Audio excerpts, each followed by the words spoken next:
Your toddler didn't listen right away. So you said it again. You stepped in and made it happen. And now they're in timeout because it turned into a meltdown. You may think that the problem is that they didn't listen, but the meltdown didn't start with the crying. It started in that space between the first request and the moment you stepped in. And if you don't see what shifted here, you'll keep having to escalate moments that didn't need to escalate. Let me show you exactly what happened. So a parent tells their child to put their spoon in the trash. Now, this is a disposable spoon. The child doesn't do it right away. Maybe they hesitate, maybe they freeze, maybe they just keep holding it. So the parent repeats the request and still nothing. So what the parent does in this scenario, in this situation, was they guided their child's hand, doing hand over hand, and the child tries to pull away. They get upset and they start crying. And then after that, they're put in timeout to calm down. And most people might think the problem started with the meltdown. It didn't. Let me show you.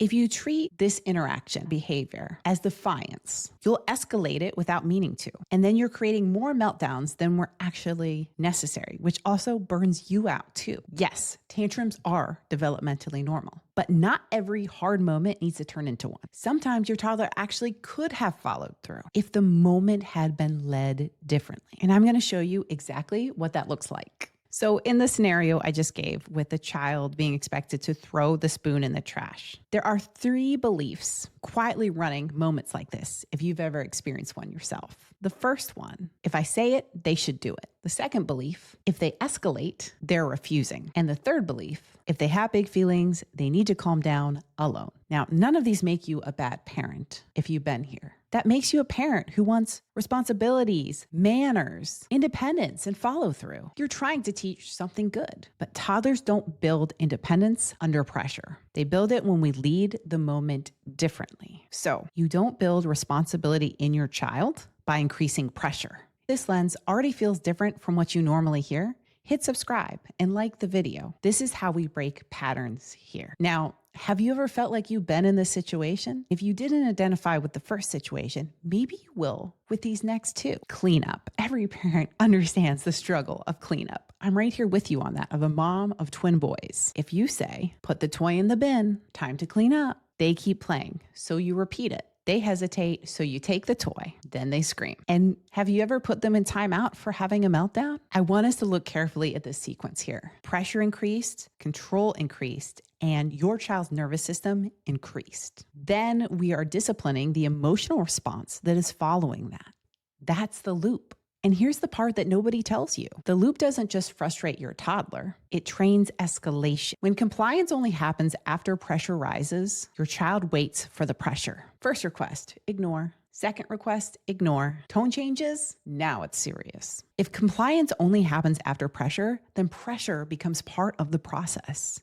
That's exhausting because it builds power struggles. And I have parents all the time ask me, how do I get out of this power struggle with my child? I'm always fighting them. This can make a simple request feel tense, and small things blow up. And worst of all, it doesn't build the skill that you want it to. And the biggest thing is they aren't learning how to handle the moment differently next time. What they're learning instead is hesitation leads to pressure. One thing that's so important that I want you to remember, we don't teach responsibility in the middle of dysregulation. And if you're realizing, okay, I see the loop, I see the pattern here, I'm more aware of it now, but how do I actually break it? I have a free guide that walks you through the toddler reactivity loop and how to shift that without power struggles. It's linked below, pinned in the comments. All right, let's talk about brushing teeth. This can be such a common power struggle with getting your toddler to listen. You say to your child, open your mouth. They refuse. You try again, still no. You guide their chin, and then they start to cry.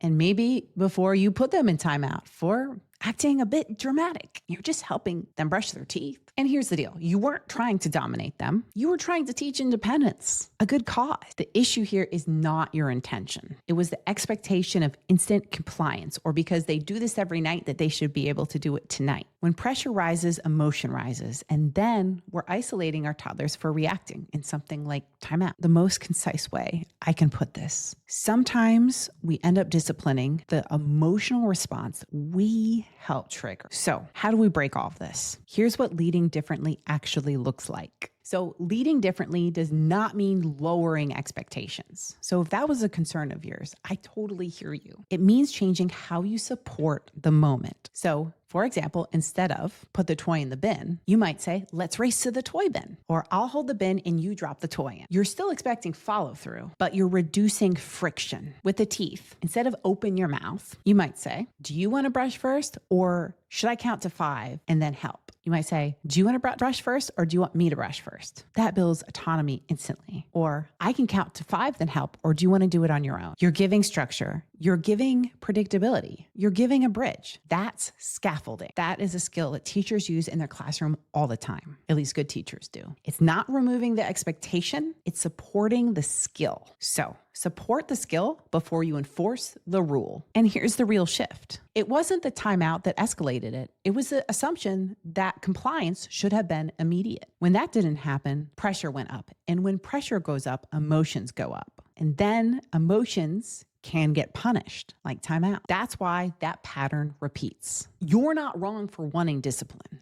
and you're not wrong for wanting your toddler to listen. We have to function as a family. But if we expect instant compliance from an immature nervous system, we escalate the very behavior we're trying to stop. So if we lower the pressure, increase the structure, lead differently, because when you change the pattern, you change the outcome. If this helped you see the moment differently, hit the subscribe button. We don't just manage behavior here. We change the system underneath it. All right, parents, I will see you in the next video.